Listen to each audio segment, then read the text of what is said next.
Hello বন্ধুরা, শিক্ষা নিবিড় চ্যানেলে তোমাদের সকলকে স্বাগত জানাই। বন্ধুরা, আজকের এই ভিডিওতে আমরা তোমাদেরকে দেখাবো যে কিভাবে exam form fill up step by step করবে। প্রথমেই আমি বলে রাখি, এই ফর্ম ফিল আপটা শুধুমাত্র গ্র্যাজুয়েশন স্টুডেন্টদের করতে হবে, মানে Yuji first year, second year এবং বিডিবি থার্ড ইয়ার স্টুডেন্টদের, ঠিক আছে। আর এই ফর্ম ফিল আপটা শুরু হয়েছে 18 তারিখ দুপুর 2টো থেকে, মানে আজ দুপুর 2টো থেকে, এবং শেষ হবে 25 তারিখ দুপুর 2টোর সময়। তোমরা এই সময়ের মধ্যে ফর্ম ফিল আপ করে নেবে। যদি ফর্ম ফিল আপ না করো তাহলে কিন্তু তোমরা অ্যাসাইনমেন্ট এবং ফাইনাল এক্সাম কোনো কিছুই দিতে পারবে না, ঠিক আছে। তো এইবার আমি ভিডিওটি শুরু করছি।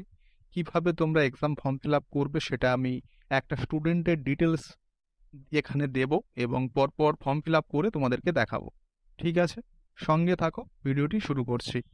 বন্ধুরা, ভিডিওটি শুরু করার প্রথমে আমি তোমাদেরকে বলে রাখি, এই যে ওয়েবসাইট থেকে আমরা ফর্ম ফিল আপ করছি, এই ওয়েবসাইটের লিঙ্ক আমাদের ডেসক্রিপশন বক্সে দেওয়া আছে। তোমরা চাইলে এই লিঙ্কে ক্লিক করে এই ওয়েবসাইটে চলে আসতে পারবে, ঠিক আছে। প্রথমেই কিন্তু তোমাদের সাইন আপ করতে হবে, তারপর লগ ইন করতে হবে। অনেক স্টুডেন্ট কিছু ভুল করে, প্রথমে লগ ইন করতে চায় এবং পাসওয়ার্ড খুঁজে পায় না। তো ওখানে পাসওয়ার্ডের কোনো গল্প নেই। অ্যাকচুয়ালি প্রথমে সাইন আপ করতে হবে, তারপর তোমাদের ফোনে এসএমএস আসবে পাসওয়ার্ডের, সেই পাসওয়ার্ড দিয়ে তোমরা লগ ইন করবে, ঠিক আছে। তো আমি সাইন আপটা প্রথমে করছি আর তারপর তোমাদেরকে বলছি। এখানে প্রথমে তোমরা দেখতে পাচ্ছ, এই পেজে আসার পর এখানে এনরোলমেন্ট নাম্বার, তোমরা নিজেদের এনরোলমেন্ট নাম্বার এখানে দেবে। তারপর রিটাইপ এনরোলমেন্ট নাম্বার, মানে যে এনরোলমেন্ট নাম্বারটা উপরে দেবে সেটা এখানে একই হওয়া চাই। এই দুটো এনরোলমেন্ট নাম্বার দেওয়ার পর তোমাদের নাম এখানে চলে আসবে। তারপর তোমরা নিজেদের ডেট অফ বার্থ দেবে। দেওয়ার পর স্টাডি সেন্টার সিলেক্ট করবে এখান থেকে। তারপর অনার্স প্রোগ্রাম, মানে তোমার কোন সাবজেক্টে অনার্স আছে সেই সাবজেক্টটা এখান থেকে সিলেক্ট করবে। তারপর এখানে রেজিস্টার মোবাইল নাম্বার সিলেক্ট করবে। তোমরা রেজিস্টার মোবাইল নাম্বার এখানে দিয়ে দেবে। রিটাইপ রেজিস্টার মোবাইল নাম্বার, মানে মোবাইল নাম্বারটা আবারও এখানে টাইপ করবে। অল্টারনেটিভ মোবাইল নাম্বার তোমরা যদি দিতে চাও, যাদের রেজিস্টার মোবাইল নাম্বারে সমস্যা আছে তারা অবশ্যই এখানে অল্টারনেটিভ মোবাইল নাম্বারটা দেবে এবং অল্টারনেটিভ মোবাইল নাম্বারটা দ্বিতীয় অপশানে আবার দেবে, ঠিক আছে। এখানে ইমেল আইডি দেবে তোমরা নিজেদের এবং আধার নাম্বার অবশ্যই দেবে। এই যে পয়েন্টগুলো আমি তোমাকে বললাম, এই পয়েন্টগুলো কিন্তু তোমাদেরকে মাস্ট ফিল করতেই হবে। আর শেষে একটা পয়েন্ট আছে, এখানে দেখো এবিসি আইডি। এই এবিসি আইডিটা কিন্তু ম্যান্ডেটরি নয়, তার কারণ এখানে স্টার মার্ক দেওয়া নেই। যারা এবিসি আইডি আধার কার্ডের সাথে লিঙ্ক নেই বলে করতে পারছো না, তোমরা চিন্তা করার কোনো দরকার নেই, তোমরা ফর্ম ফিল আপ করতে পারবে, ঠিক আছে। তো আমি এবারে একটা স্টুডেন্টের ডিটেলস স্টেপ বাই স্টেপ দেবো, তারপর তোমাদেরকে দেখাবো। আর স্টুডেন্টের সুরক্ষার জন্য আমি ডিটেলস হাইড করে রাখবো অল্প, তো দেখতে থাকো। তো বন্ধুরা, তোমরা দেখতে পাচ্ছ এখানে আমি স্টুডেন্টের এনরোলমেন্ট নাম্বার প্রথমে দিয়েছি, তারপর এখানে এনরোলমেন্ট নাম্বারটা আবার এন্টার করেছি। এখানে আমি যখনই এনরোলমেন্ট নাম্বারটা পুরোপুরি দেব, তারপর নিচে স্টুডেন্টের নাম চলে আসবে। এই যে আমি 7 দিলাম, তারপর পাশে ক্লিক করলেই স্টুডেন্টের নাম যে শুভজিৎ ঘোষাল, তার নাম চলে এসেছে এবং তার রেজিস্টার মোবাইল নাম্বার চলে এসেছে। এই দুটো কিন্তু তোমাদের এন্টার করতে হবে না, এটা ইউনিভার্সিটির ওয়েবসাইট থেকে বাই ডিফল্ট রিডাইরেক্ট করে নেবে, ঠিক আছে। তো অনেকের আবার নাম আসে না, তো সেক্ষেত্রে তোমরা ওয়েবসাইটটা কিন্তু একটু রিফ্রেশ করে নেবে। অনেক সময় সার্ভার ডাউনের জন্য নাম আসতে বা মোবাইল নাম্বার আসতে একটু সমস্যা হয়, তাই ভয় পাবে না, ঠিক আছে। এগুলো হলে কমেন্ট করে আমাদের জানাবে, আমরা সলভ করে দেবো সমস্যাগুলো। তো তারপর নিচে আমরা ডেট অফ বার্থ এবং বাকি ডিটেলসগুলো দিয়ে তারপর দেখাচ্ছি তোমাদের।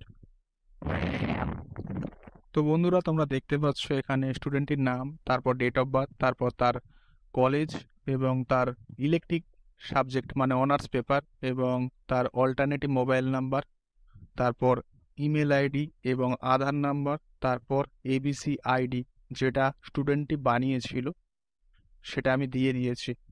আর যারা এবিসি আইডি দিতে চাও না, আমি আবারও বলছি এটা ম্যান্ডেটরি নয়, যদি না দিতে চাও তাহলেও তোমরা ফর্ম ফিল আপ করতে পারবে, ঠিক আছে। তো এগুলো দেওয়ার পর তোমরা এখানে নিচে এই যে সাবমিট অপশান আছে, এই সাবমিট অপশানে ক্লিক করবে। তো আমি সাবমিট অপশানে ক্লিক করছি। এখানে একটা পপ আপ এসে গেছে, বলছে are you sure to submit, মানে এখানে যদি তোমাদের কোনো ডিটেলস ভুল হয় তার আগে এডিট করে নিতে পারবে, কিন্তু এখানে অল্টারনেটিভ নাম্বার বা এই সমস্ত কিছু একবার দিয়ে দেওয়ার পর চেঞ্জ করতে পারবে না কিন্তু আর, ঠিক আছে। তো আমি এখানে সবকিছু ঠিকঠাকই দিয়েছি, সেই জন্য আমি সাবমিট করছি, ঠিক আছে।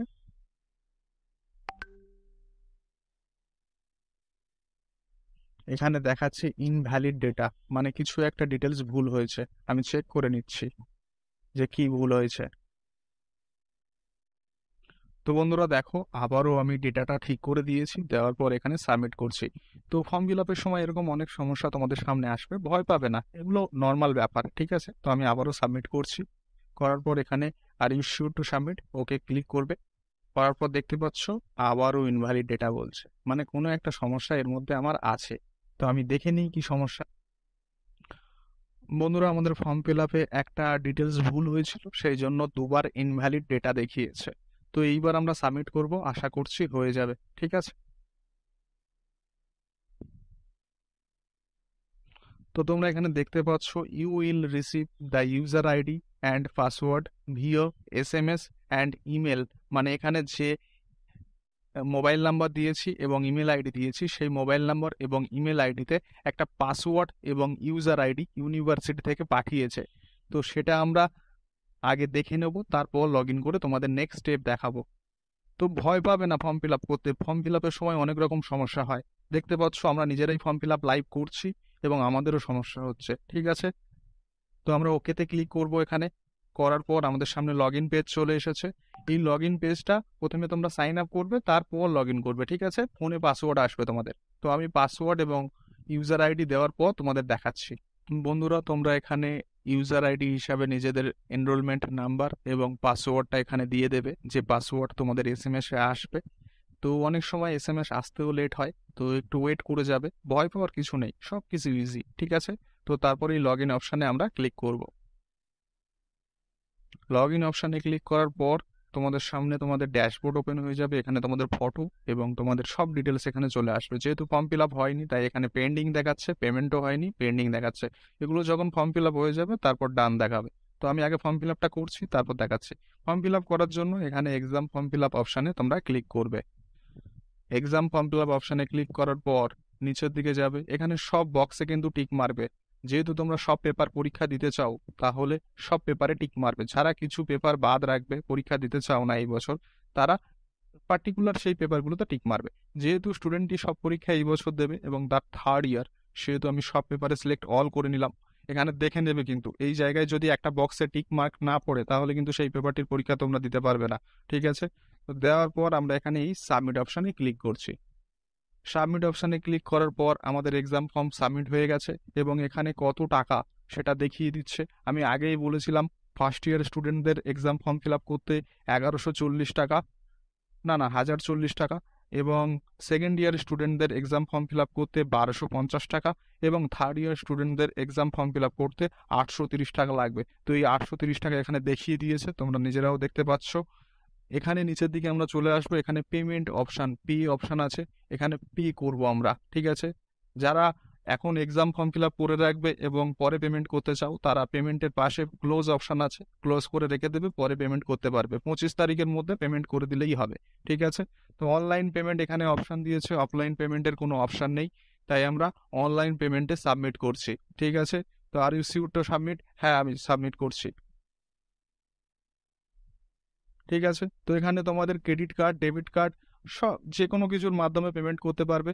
তবে আমি তোমাদেরকে সাজেস্ট করব সবসময় এয়ারটেল পেমেন্ট ব্যাংকের ডেবিট কার্ড, মাস্টার কার্ড, এবং পেটিএম পেমেন্ট ব্যাংকের ডেবিট কার্ড, রুপে, এই দুটো কার্ডের মাধ্যমে পেমেন্ট করা। তার কারণ এখানে তো চার্জ নেয় না, তার সাথে এখানে পেমেন্ট ফেলড হওয়ার কোনো ভয় নেই, ঠিক আছে।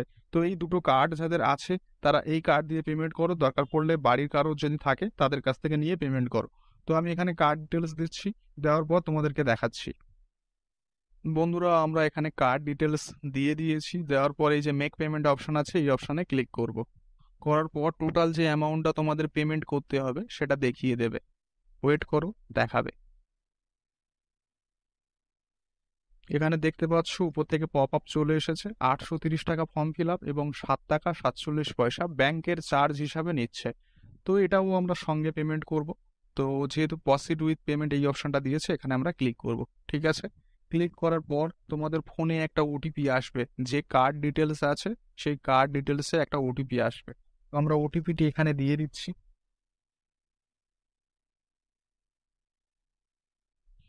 আরেকটা কথা, পেমেন্টের সময় কিন্তু অনেক সময় পেমেন্ট ফেলড হয়ে যায়, তাই সব সময় যারা সাইবার ক্যাফে থেকে পেমেন্ট করবে, তারা চেষ্টা করবে সাইবার ক্যাফে থেকে পেমেন্ট রিসিভ নিয়ে তারপর টাকা দেওয়ার। তো যাদের ওটিপি যাবে না, তারা রিজেনারেট ওটিপি এই অপশানে ক্লিক করতে পারবে। তো আমাদের ওটিপি চলে এসেছে, আমরা সাবমিট করছি। তো এখানে একটু ওয়েট করবে, তাড়াহুড়ো করার কোনো ব্যাপার নেই। আর এখানে একটা অপশান, এই যে অপশানটা, এখানে সবাই গো ব্যাক করে, এই গো ব্যাক অপশানে কখনোই ক্লিক করবে না। আমরা যেহেতু টাকাটা পেমেন্ট করছি তাই সেন্ড এনিওয়ে এই অপশানে ক্লিক করব, ঠিক আছে? সেন্ড এনিওয়ে অপশানে ক্লিক করলেই তারপর পেমেন্টটা হবে। দেখতে পাচ্ছ, এই দেখো পেমেন্ট সাকসেসফুল হয়ে গেল। তোমরা যদি গো ব্যাক করো তোমাদের টাকা কেটে নেবে, কিন্তু পেমেন্ট হবে না। আর সেন্ড এনিওয়ে অপশানে ক্লিক করলে তারপর তোমাদেরকে টাকাটা কাটবে। তো দেখতে পাচ্ছ আমাদের টাকা কেটে নিয়েছে। ক্লোজ করে দিচ্ছি আমরা এটা। দেওয়ার পর আমরা ওয়েবসাইটে চলে আসবো, আমাদের ড্যাশবোর্ডে চলে দেখিয়ে দেবে। এখানে সব কিছু ডান দেখাবে এবং আমরা রিসিভ কপি ডাউনলোড করব। তোমরা দেখতে পাচ্ছ এক্সাম ফর্ম ফিল আপ, এখানে ক্লিক করলে আমরা প্রিন্ট করে নিতে পারবো এটা, ঠিক আছে? তো এখন আপাতত ক্লোজ করে দিচ্ছি। দেওয়ার পর এখানে দেখতে পাচ্ছ ফর্ম ফিল আপ ডান হয়ে গেছে, পেমেন্টও ডান হয়ে গেছে, ঠিক আছে? তো এখানে লগ আউট অপশানে আমরা ক্লিক করে দেবো। এই এক্সাম ফর্ম ফিল আপ অপশানে আবার তোমরা ক্লিক করবে, করে এই রিসিভ কপিটি ডাউনলোড করে নিতে পারবে, ঠিক আছে? এটা ডাউনলোড করে তোমরা নিজেদের কাছে রেখে। আপাতত তোমাদের কোনো কাজ নেই, ব্যাস exam form fill up complete হয়ে গেছে। বন্ধুরা, আমি জানি না ভিডিওতে আমি কতটুকু বোঝাতে পেরেছি তোমাদের, এবং ফর্ম ফিল আপ একটা করে দেখালাম তোমাদের। তো তোমরা নিজেরাও নিজেদের ফোন থেকে এইভাবে করতে পারবে। আর যারা সাইবার ক্যাফে থেকে করবে তাদের অবশ্যই পেমেন্ট হবে, তারপর রিসিভ কপি নেবে, তারপর টাকা দেবে, ঠিক আছে? আগে থেকে কাউকে টাকা দেবে না, তার কারণ অনেক সময় পেমেন্ট ফেলড হয়ে যায় এবং সাইবার ক্যাফের দাদার অ্যাকাউন্ট থেকে টাকা কেটে নেয়, কিন্তু তোমাদের exam form fill up complete হয় না। আর সবসময় ওই সেন্ড এনিওয়ে অপশানে ক্লিক করবে, কোনো সময় গো ব্যাক করবে না, তাহলে টাকা কেটে নেবে। আর এক্সাম ফর্ম ফিল আপ নিয়ে যদি কোনো সমস্যা থাকে তাহলে আমাদের কমেন্ট করতে পারো, আমাদের হোয়াটসঅ্যাপ নাম্বার দেওয়া আছে, যে কোনো সমস্যায় আমাদের মেসেজ করতে পারো। আর জানি না ভিডিওটি কেমন হয়েছে, তোমরা কমেন্ট করে জানাও। হয়তো ভিডিওটি বড় হয়েছে, তার কারণ এক্সাম ফর্ম ফিল আপ করতে সময় লাগে এবং স্টেপ বাই স্টেপ বোঝাতে গেলে টাইম লাগে, ঠিক আছে? তো ভিডিওটি আজকের এই পর্যন্ত, দেখা হচ্ছে পরের ভিডিওতে।